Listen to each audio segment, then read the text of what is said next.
Welcome to Tribes for Good's Building Young Changemakers webinar series. So we started the webinar series yesterday. This is the second webinar in the series. I'll be hosting the webinar and my name is Nandita Ravinder. I am a development professional and a communication specialist. This webinar, like I said, is brought to you by Tribes for Good. Tribes for Good basically works with young change makers and tries to simplify their journey of becoming potential change makers. It helps them discover, learn about various issues, and see how they can contribute to such issues, while also bridging the talent gap for social enterprises. So ultimately, we help those interested in being in the development sector to make a positive social impact. This webinar series, Building Young Changemakers, looks at addressing a few key questions, such as how do we build a nation that is filled with people who are conscious about social and environmental issues? How do we build citizen leaders? How do we understand the social impact sector as a space of innovation? And finally, how can you create social impact taking into account your own interests and passions? These are some of the questions that we are trying to answer through the webinar. So we'll be bringing you speakers who work in different areas of social impact. Like I mentioned yesterday, we had guests from Daily Dump who spoke about sustainability and waste management. The second webinar today will focus on the theme of gender justice. That is what we're looking at today. We're also going to be seeing how we can make public spaces safer for women with the help of bystanders. And for that, we have with us Ms. Priya Varadarajan, the founder of Durga, an organization based in Bangalore. Thank you for joining us. Thank you so much. So Priya is a gender and women's studies graduate and a TEDx speaker. For the last 10 years, like I mentioned, she has been running her own organization, Durga, through which they support women and girls in fighting sexual harassment in public spaces. Durga has also been celebrated for their work as pioneers in fixing panic alarms in BMTC buses in Bangalore. And consequently, they were invited by the AAP government to replicate the project in Delhi as well. Apart from all of the wonderful things she does with Durga, Priya also works with the Asim Premji Philanthropy Initiative as the lead for gender justice and disabilities issues. A chartered accountant by profession, she has spent the first few years of her career at companies like Deloitte, EY, and Infosys. So before we get started talking about gender justice and the work that you do at Durga, I want to start off with the usual question I'm sure you get in most such webinars. How did you go from being a chartered accountant to working in this space? Okay. So actually, this becomes the most difficult answer because there is no method to what had happened. I did my CA because basically I recognize myself as a finisher. If I start something, I have to finish it. And so I started it and I hated it. But because I believed I was a finisher even then, I said, okay, let me finish my studies, which was not easy. It was terribly boring, actually. And I think I already felt that I had more, I wanted more zeal in life than just looking at balance sheets and P&L accounts. And I'm a complete people person. And so I completed my CA and then worked, like you already said, in a couple of places and hated it completely. Nothing to do with those organizations, but it was just the nature of work. It was just so not me. And so I moved in some sense to development, which was basically working for government. So I spent 10 years working for the British government based here in India and looking at healthcare and life sciences as key agenda, as lead for healthcare life sciences for India. And so that gave me a chance to think about what really what development really means. And it's not about profits, it's not about making money, it's not about having an ulterior motive all the time, but it's more about doing things that can actually create something sustainable and that can change. So that was really the transition. It was basically those scary looking numbers, balance sheets and P&Ls that said, I don't want to be here. So was the transition smooth? Would you call the transition smooth? So Nandita, actually in the CA world, we have this term called qualified. So when you pass your final CA final, and I'm a CA foundation student, so I didn't even complete my degree to start my CA. And so when I finished my CA, I was under 22. And so I was really young, and uh, basically, like, I really needed to understand a lot about the world. And perhaps that's why I ended up doing CA instead of doing something sensible.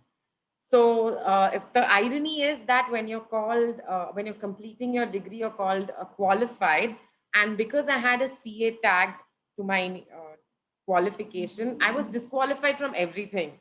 So anytime you want to do something interesting, like you want to get into a role which has got creation, something creative, like corporate communications or advertising, or just being even like HR in organizations, I was always said, "Oh, you're not qualified." And so that was the irony, it just sort of disqualified me from everything I liked. So the journey and the transition was not easy. It had to be very gradual. It was like staying at the ground floor and then gradually going one step at a time. And so now maybe I'm in mezzanine or I don't know where, but yeah, it was not the easiest thing. I love the analogy of moving from ground floor to above. As a It's person never who downwards. It's never downwards. And as a person who shifted from corporate to this, I completely relate to what you're saying, although I'm sure our journeys were different as well. So that's very interesting to know how people move from what they started off doing and then they come to this sector, especially. So, coming to the theme of today's webinar, what is gender justice? To all of the people who are listening, how would you explain gender justice? What does that mean? And what are the various dimensions that come under gender justice? Sure. So, I mean, without making it sound like a very academic class, but gender is how you are, you identify yourself and what kind of social behaviors someone who's assigned a particular gender would sort of carry with them, right? So as a man or as a woman or as a gender non-binary or non-conforming gender, so someone who has certain social attributes which have been given to us because of how we identify ourselves. So that's what gender is. Now, looking at it from a justice perspective, so it basically stems from the fact that everyone is a human being. Everyone requires to be able to access their rights. Everyone has roles to play, which they want to take by themselves and not because someone else asked them to do something. And also because of the way in which we've been forced to do certain things, we've been forced to accept certain norms, accept certain beliefs, and where is it stemming from and how do you break away from it? So to give an example, so if we kept it simple and kept it as binary, and we spoke about, say, gender justice from a women point of view, I would say that gender justice means women are people, and women should be part of every single space that men occupy. But why are we talking about it from a justice perspective? It's because of historically being marginalized, historically being left out of the room. And so there's no sense of justice. So there's no social justice that comes from there. So today, if Nandita, Priya are feeling a particular way, that, even to have this conversation on a Sunday afternoon as who we are, just deciding to be here, is a privilege, right? 95% of the women in our country do not have this privilege on a Sunday afternoon. One, they may not have access to internet to be live on Facebook. Two is they must be working in their kitchens, working themselves out, right? So why is that the situation? Why is the man reading a newspaper or watching television when the woman is the one who's toiling in her kitchen, and the brother would be sitting with his father and discussing the IPL match, when it is automatically the responsibility of the sister to put the plate on the table, right? This is not one-off family. This is almost every family. The fact of this why is where gender justice starts from. That's a beautiful answer. This also reminds me of, because of the example that you mentioned, this reminds me of a recent Malayalam movie which came out and is doing very well called The Great Indian Kitchen. Yes. Which is exactly, it shows how the daily drudgery of kitchen work and how women are relegated to the kitchen. So very true. You know what? You should have a webinar on that movie, because it's brought out the nuances of every little thing that is so gendered at our house, right? And the way the movie ended, like nothing changed. It was so beautifully, realistically made. I think it calls for another conversation altogether. Definitely. I'm so glad you watched it as well, because not a lot of Twice. people have. Yes, I can see how, especially for people working in the space of gender like us, I think it's a very important movie. Sorry for digressing from what we were discussing. That I think, yeah, that makes a lot of sense. That beautifully explains what gender justice is and why we still need to talk about these things. A large part of Durga's work is involving stakeholders like, say, schools, colleges, communities. Can you tell us a little bit about how that has been? Like when you approach these different stakeholders and talk to them about gender and all of these dimensions that we're discussing, how do they react? How do they take it? How is that conversation? So I'll just take a step back to say why we work with those stakeholders, because we come from a very rights-based lens. We're saying gender justice, so it's obviously coming from a thing of it's my right to be here, right?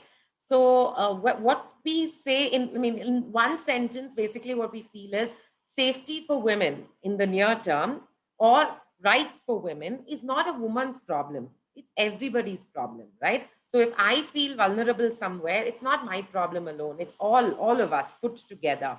So that's the responsibility and the onus that we're trying to put back into various people who are actually a part of a given place with each of us. So if I'm on the streets and if I need to feel safe, then it's the responsibility of people who have designed the street, the bystanders with me, the system. If I have a problem, if I raise an issue, governance on how they are going to be actually able to implement laws and acts that I can, use in case I need to. So all of this has a responsibility.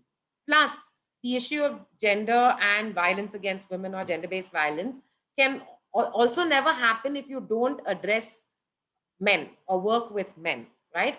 So we want to be a little vocal about it. We don't want to, sort of hush it and brush it or be a very, sort of be very nice about it and say, let's make everyone comfortable. We want to address it where it really matters, to say that it is time that people become our allies in it, rather than living in this, cushioned world, which you have cushioned for yourself, thinking everything is hunky-dory, because it's hunky-dory only for some people. Half the population is not feeling comfortable and fine. So it's time we all worked on it together. So, which is why we work with, so if we have to work on it from an intergenerational perspective to say that let's work with boys and not just men, then we have to work with schools. It's not enough if we work only with the girls in the school, we have to work with the boys as well. It's not enough if we work only with the students, we have to work with the teachers, we have to work with the management. So you see, to make it more holistic, we need to start working with multiple stakeholders. Then if it's about bystander engagement, then it's about people with me, how one can actually change things because they've actually been able to intervene for me. So everything is actually interrelated. And if we start to solve a problem thinking it's a silo, it's never going to get resolved, right? And also, the problem itself is extremely complex. The issue of gender based violence today, which is what Durga really tries to work on, is so complex. So, just working with some people or just working with, say, women and girls is not enough. It can't be a simple solution to a complex problem. You will have to start thinking about it in multiple ways as well. And that's why we've involved as many people, making them feel that they have something in for it, something in it for them, feeling invested, acknowledging they have a role. And then once they know, okay, I think I have a role to play, then it's tipping point. So you just basically say, okay, now this is what you do and this is how you do it. So they are then open to such conversations and engaging in dialogue? They are. They are. So it's not so simple to say that, come, I've been waiting to have this conversation. But it also requires us to navigate it in a very, we'll have to show what's in it for that person. So, what is in it if a bunch of students in school start showing? So, it's not just about violence or not, right? It's about values. So, when we're pitching it to schools, we'll talk about how an individual from that school, when they're able to take decisions and run their life based on values, how do they actually become true leaders? And how can you be a true leader? You can be a true leader only if you follow basic values. You can be a true leader only if you are able to recognize and identify differences of gender, when you're able to take your entire team along. So we pitch it very differently with different groups of people. And that's when they see that there is merit in it, because it sort of makes their own work more holistic. It makes the children understand things better, which is a better thing for the school. Then at school, at that level, they start accepting it a lot more. And it's similar at different other places. Yeah, I think that's very important. Like you said, tweaking things for the different stakeholders is very important. Like you said, the way you would talk about gender-based violence to a woman, for example, is going to be very different from a Yes. man, because sadly, when you speak to women about gender-based violence, they can give you 10 examples in under 2 minutes. Because sadly, most of us have faced some form of harassment or violence, whereas maybe for some men, of course men go through violence as well, but it's probably they don't get it as fast as women do probably. Before we proceed, for those listening to us on live, in case, can you quickly tell us what a bystander is, because we're talking a lot about it. So just in case there are some people who don't know what bystanders are. Okay. So bystander is anyone who is there with you during any situation. So we may be navigating from one place to the other by ourselves, but we always sharing spaces with others, right? All public spaces are always shared with someone else. Even at home, unless we are all by ourselves with someone else, there's always somebody who's around, who's also, sort of sharing a space with you, seeing what's happening with you, can do something about it. So bystanders are people around. Now, making them an active bystander means getting them to, see that there is merit in them intervening during a situation which is unpleasant for you. So we are trying to make people acknowledge and recognize that something is happening.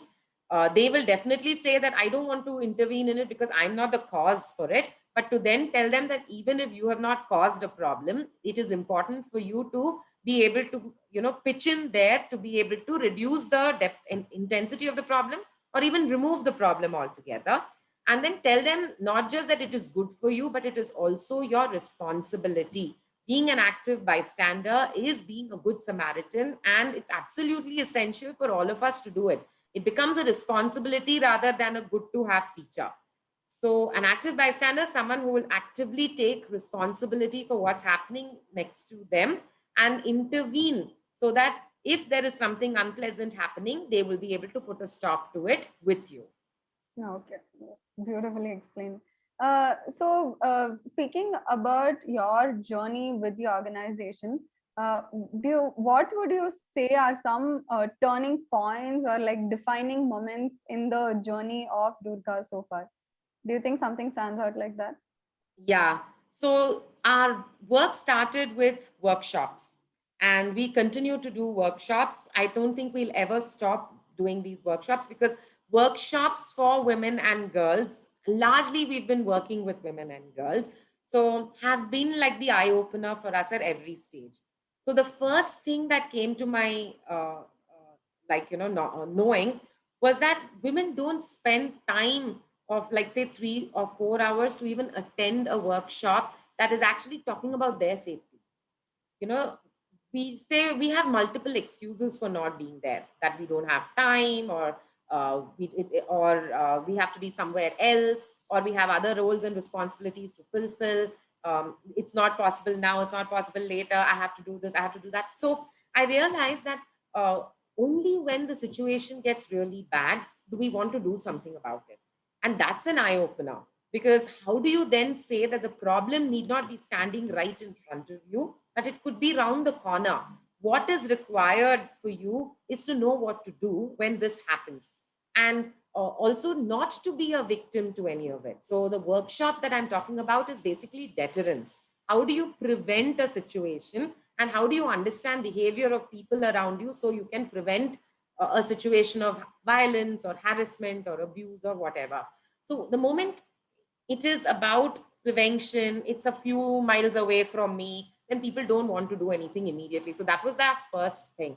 Second was I realized that our conditioning about sexual harassment particularly has been so poor, if I ever raised it, and I as in not me, because I haven't come from a family which would push it away. And that's perhaps the reason why it became such a big deal for me, that why are people pushing it away? So if a girl has a problem, if she goes back home and talks about it at home to say that someone stared at her or touched her inappropriately or made her feel uncomfortable, those conversations are always brushed under the carpet, you know. So either the conversation is, okay, you need to do something about it, let's go and take up a self-defense program. If it is not all the way an extreme to go and do self-defense, it is the beginning, which is a non-starter, to say, it's okay, forget it, you're fine now, let's move on. So these conversations of what do you do, how do you deal with it? Or it could be even worse to say, why didn't you wear your dupatta? Why are you wearing clothes that show your cleavage? Why are your skirts too short? That kind of conversation of blaming back the person reduces the opportunity for someone to raise issues.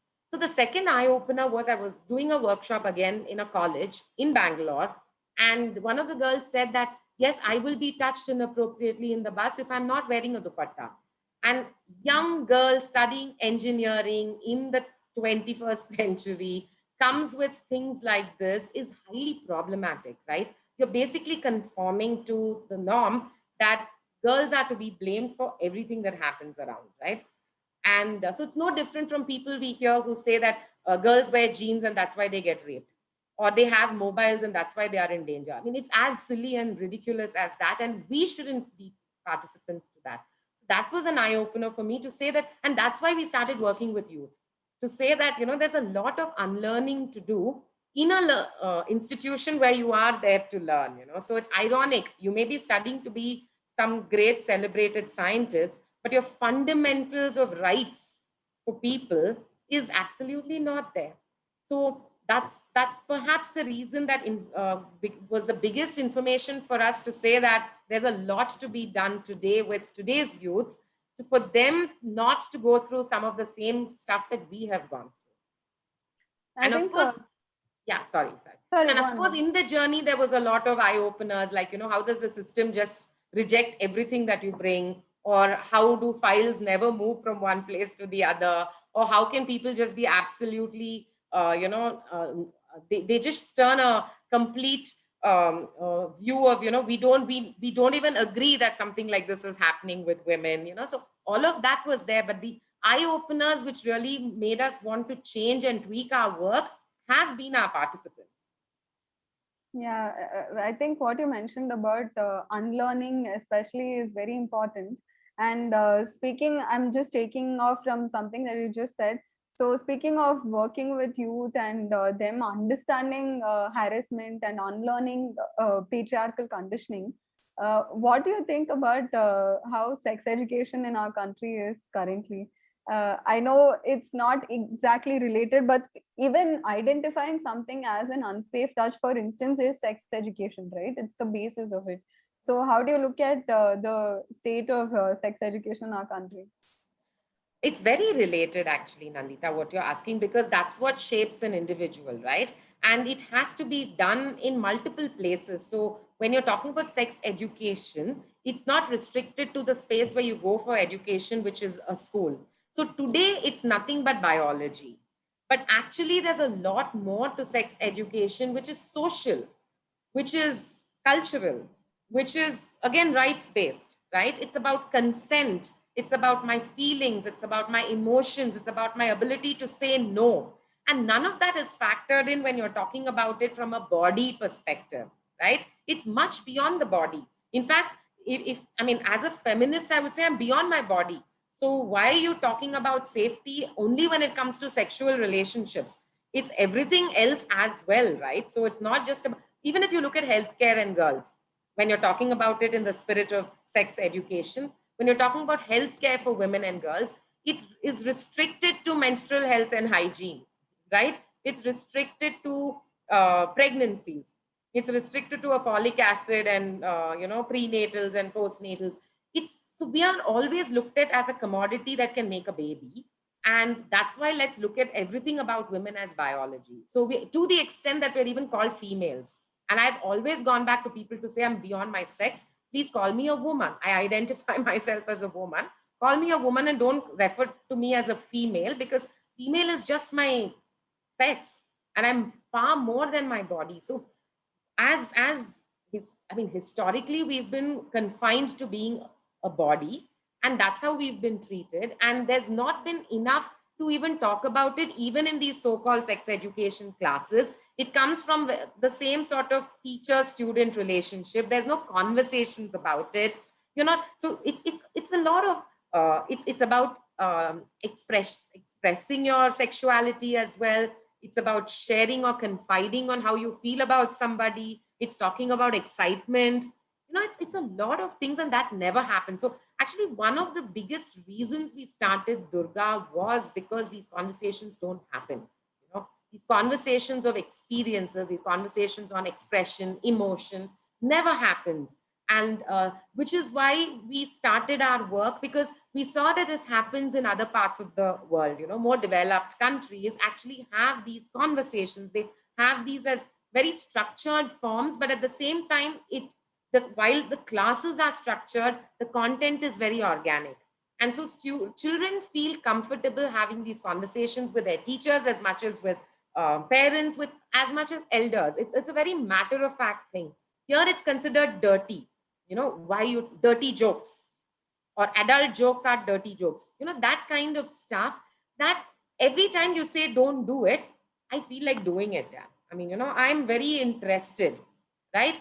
And because we don't have that, your porn, which is also again not easily accessible, increases. And then you'll have the next boys' locker room, and then you'll have the next thing that's happening outside as well. In physical spaces as well. So a lot of crime against women is because of lack of understanding and lack of open spaces to have these conversations. Yeah. I hope I was able to answer that. Yes, it does make sense. Like you said, we do have a long way to go in sex education.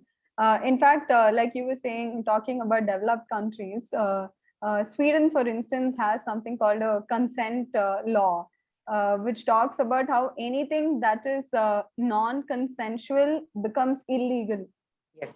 So, and that's a very gender neutral thing. And of course, it applies to so many contexts, right? So, of course, we have a long way to go, like you mentioned. See, even our programs, even when we work with civil society, and most of our programs for adolescent girls is around ensuring girls are in school till class 12, and so that they don't get married before they are 18. I would say we need to refine and rethink about it, not just to say that girls don't get married at 18, but two things. One is not that at 18 years and one day, they're suddenly ready to get married. So you need to ensure that you're able to hone their skill and build opportunity. Second is, I think programs like this, those will work well only if you realize that at the age of 18 or 19 or whatever, the girl chose her partner, not someone was assigned to her, right? So that consent piece I'm saying is to be extended to every single thing that we do, but unfortunately we don't have enough of it. Yeah, very true.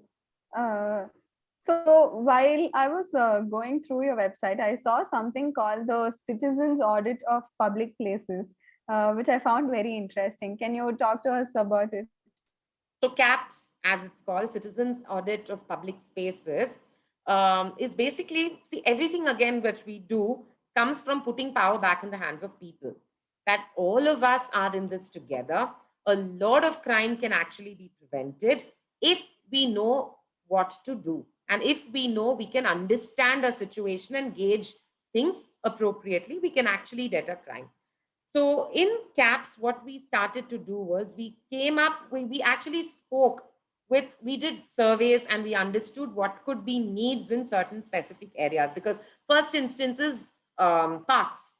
When we use parks as women and girls, we can only use it from one certain time of the day to certain time of the day. Otherwise, we pay a price to stay fit. We have to go and enroll ourselves in a gold gym or this gym or whatever, because parks and other public spaces are not safe for us. But a boy or a man can actually go there at 5 o'clock in the morning and do all his kasrat and feel good about it, right? So it stemmed from there to say that as women and girls, what would you expect in a park? So we understood a set of things that people said that they would like to have in a park so that they can occupy it. So we actually made an audit sheet out of it and handed it over to our volunteers. So when I say volunteers, it's youth. We work with several colleges across Bangalore, and now we're expanding to different parts of India gradually.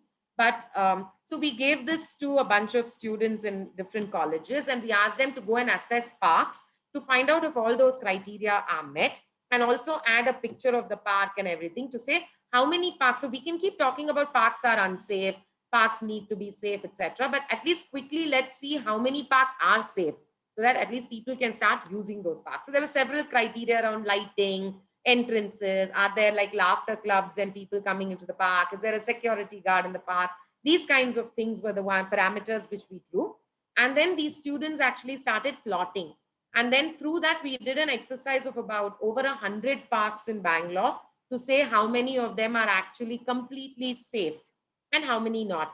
Then similarly, we did an exercise of how many police stations are women friendly.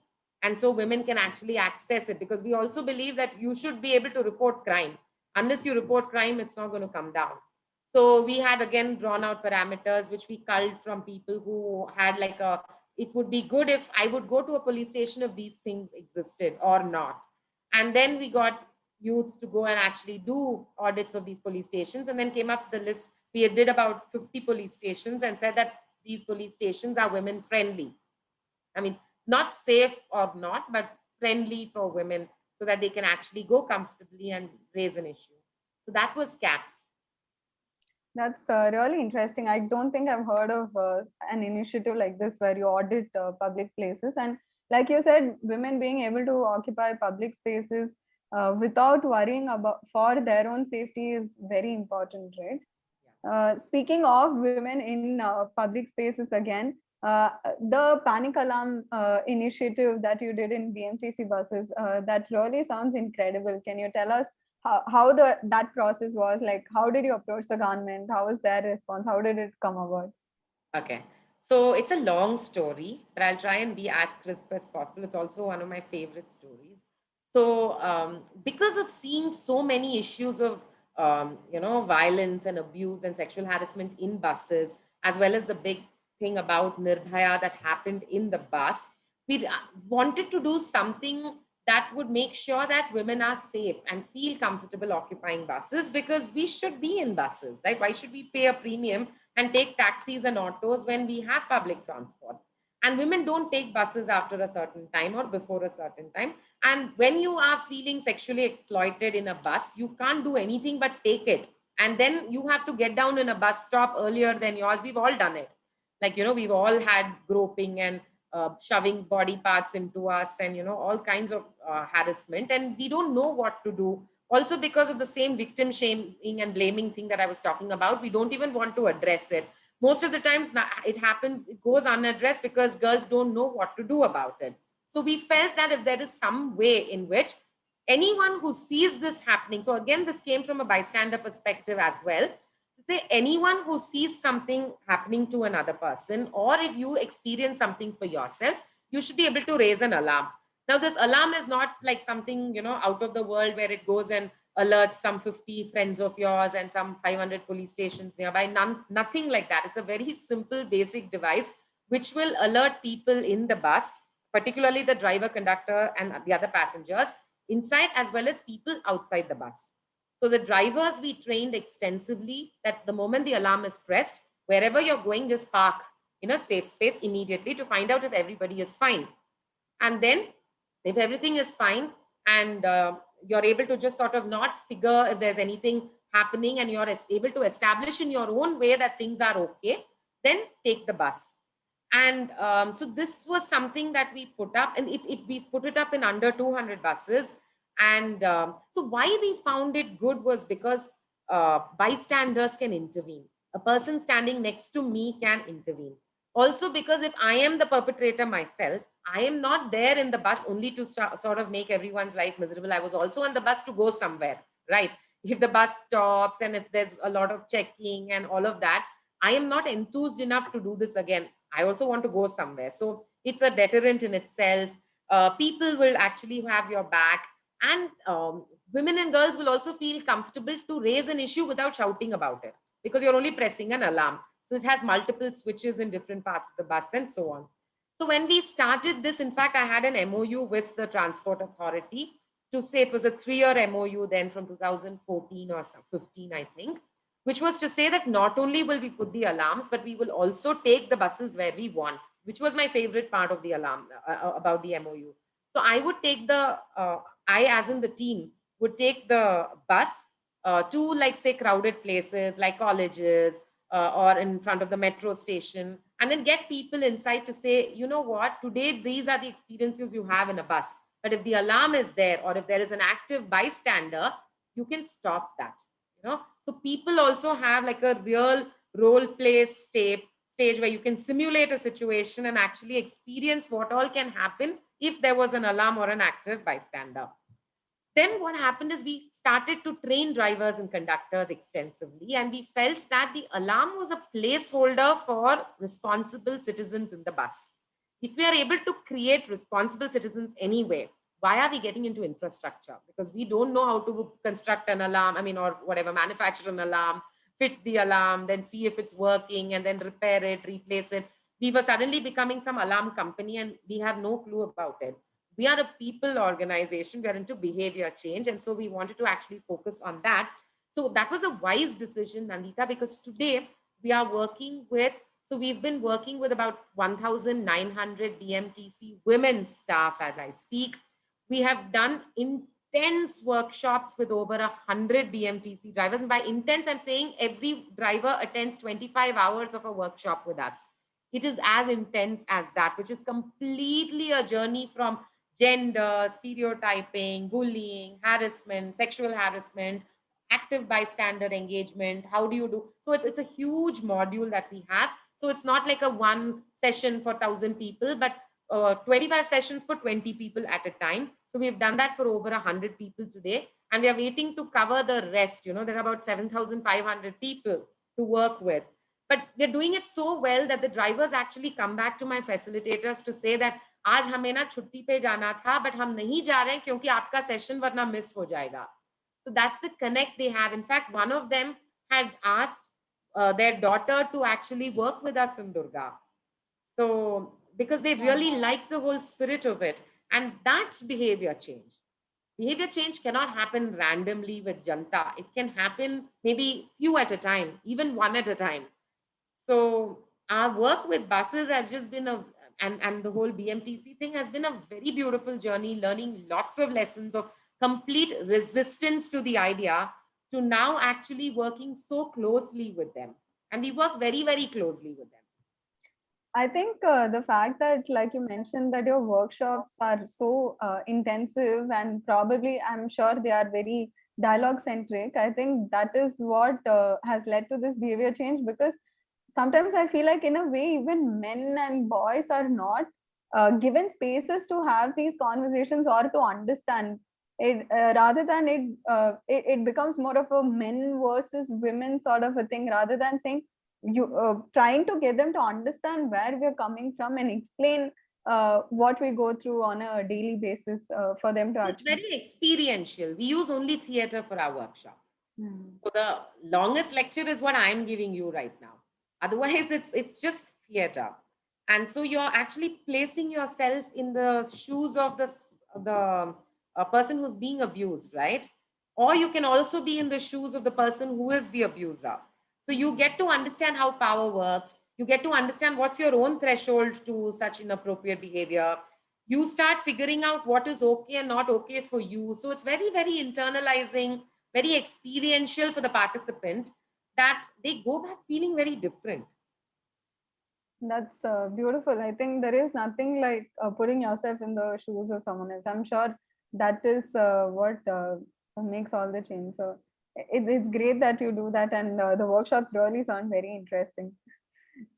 Speaking of Durga's other initiatives, Priya, could you tell us a bit more about the DARE initiative that you have, and also about the Voice Labs?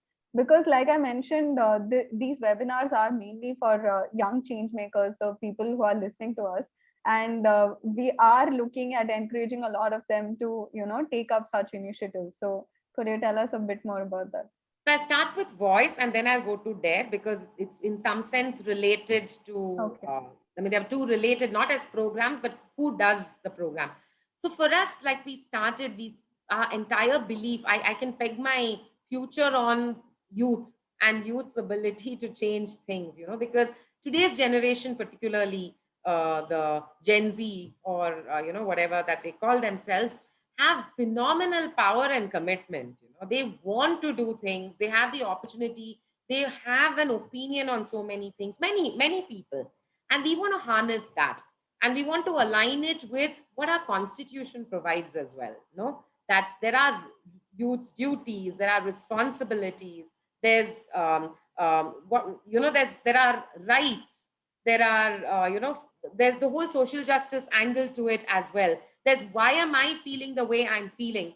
Why are Dalits being treated the way they are treated today? So there's caste, there's class, there's so many things that are the reason why someone experiences what they experience. Because if there is a girl who's working in my house as my domestic help, her level of atrocity and violence is far more than what I would face, right? Because of this whole class caste disparity. So we want youth to use all their power knowing the social justice angle. And that's why and then to question it, to come up with solutions for it and change it, because they can do this if they wanted to and if they knew how to. So we create what we call voice communities in colleges, VOICE, which is vision, opportunity, ideas, innovation as a community towards empathy in a campus. So basically, how do you show empathy? Largely, the people who need empathy are the ones who are most marginalized. Largely in a campus, the most marginalized will end up being the girls, right? So how do you then start working on small little projects, which could be field action projects, where you are able to contribute to solutions for communities? How do you just have a voice on things? How do you dissent things? How do you question practices? Because colleges will also change dress code. Tights nahi पहनना है, jeans nahi पहनना है, सलवार कमीज ही पहनना है. तो अगर rule बनाया college ने, तो यू शुड आस्क कि क्यों? अगर मैं सलवार कमीज पहन के आऊंगी तो इससे क्या होगा? How am I more protected then मैं जीन्स पहन के आऊं? So how do you ask these questions? How do you have these negotiations? That's the power and capacity we want to build in youth, to be able to have a mind of their own. So voice does that. One of the field actions for voice is what dare is. So the youths in colleges actually start creating these dares. So I'll tell you what DARE program is. DARE is it's a wonderful program. Basically, again, putting power back in the hands of people. And what kind of people? We're talking about people who occupy the roads for about 8 or 10 hours every day. So if you're talking about safety in public spaces, who can make sure you're safe in a public space? Someone who is in that public space, right? So the people who become custodians of my safety in my locality would end up being chai wala, samosa walas, the women selling flowers, women selling, say, sugarcane juice, whatever, they're street vendors. So we work again extensively with the street vendor to get them to understand, one, that we have, we really believe that they being there is important, that they believing that the place that they occupy not just provides for their family and is not just the reason why their daughter goes to school, and because it's the reason why their daughter goes to school, they have to give back to that space. And giving back to that space would make sure that every other daughter is safe there, So how do you now become an active bystander there to be able to address anything that happens there? So this program of making these dares or creating these dares is done by our voice community students. So we train the students and the student goes, and you don't have to go somewhere different to find a dare. You're anyway getting out of your house. You will get into a bus or a metro or whatever. There are vendors on the streets. You know those vendors because that's your route to go anywhere. So go befriend them and have this conversation. And over 21 days, you get them to become a dare. And it's like 5 minutes every day. Go and spend time with them. Gradually convert them to become responsible and say, this space is important for me. I will make it safe. That kind of a thing is what happens through dares. And our dares love it because as a lady who's selling flowers in the temple corner, someone at the end of those 21 days trusts me, believes that I'm going to do something good for others, gives me a medal, gives me a certificate. Sometimes even the traffic havaldar or the police constable comes and congratulates me and says, great, you're going to do a great job. They've cried to us saying that, I have never realized that I can get a medal for something. And then they really want to do something. And today what we're also doing is we've put all our dares. So today, as I speak, we have about 300 dares in Bangalore. We've put all of them in an app. And the app is going live on the 25th of April. So if I want to be a user of the app, and if I'm a little uncomfortable in a particular situation or in a particular place, and right now it's starting with one locality in Bangalore, if I'm unsafe there, I need to just press the app. I will get to know all the dares around. And I can just, if I press an alarm, it'll go to the nearest dare who will immediately give me a call to at least tell me if you're worried and you're waiting for your Ola cab in, say, cross 1, my shop is in cross 3. Why don't you just come and wait here? You see how it sort of flips the whole situation and gives a person assurance and confidence. And if I'm a person who wants to be an active bystander and become a dare, again, I need to just press the app. Team Durga will work with them intensely for 21 days, make them a dare, and then plot them on the app. So that's the whole idea to say. So imagine you can go to any street and you will feel fine and safe because there's always someone there who's going to have your back. That's the idea of dare. That sounds like a beautiful utopian world, especially for women. Imagining going to any road, any time of the day or night without worrying about safety is sadly a far-fetched reality for women, especially. So that sounds beautiful, and I'm so glad that so many young people come forward to work on this. Like you said, the next generation is really full of enthusiasm, and hopefully they'll use their power and privilege the way they should. Before we wrap up, would you like to share any tips for our young change makers who want to become future Durgas and do their own initiatives and probably want to become active bystanders in their own spaces wherever they are? No message as such, but I would just like to say that there's a lot of hope and expectations in youth, sometimes unfair for them, because we've screwed up the world so much, whether it's a question of climate change and environment, or whether it's safety, or now the pandemic and the way we've been leading our lives. We've actually given them a very screwed up world. And then we are saying that, youth, it's your responsibility and you're the torch bearers and our future leaders and everything. So all I want to say is that take it easy, and don't feel very obliged to do something, but realize that you anyway have it in you. So if someone at some stage did not do something, there wouldn't be a Greta and there wouldn't be a Friday for Future, or there wouldn't be an education campaign like the one Malala is running, or even before that, when you're looking at various other people who have actually struggled to do whatever they did for people and generally for everyone around them. So the message is that every time you think and see that there's something that's happening which doesn't sit well in your heart, I think you should question it. And when you start questioning it, to go to the question of why, because that why question is something that I cannot not answer. And if you don't get into the whys of things, we're not going to be wise or wiser than what's around us, right? If we want to resolve something, I think we need to understand why certain things exist. And when we understand that, we'll automatically want to make that change. It's not like a speech to you to say, go and make a change and you have it in you. None of that. But don't accept things because they're given to you in a certain way, and because it was intergenerational, and because it was culture, or because that's the trend or whatever. Each of us has it in us to change things. Each of us has it in us to not want to do things because we just don't want to do it. And I think that's what we have to listen to.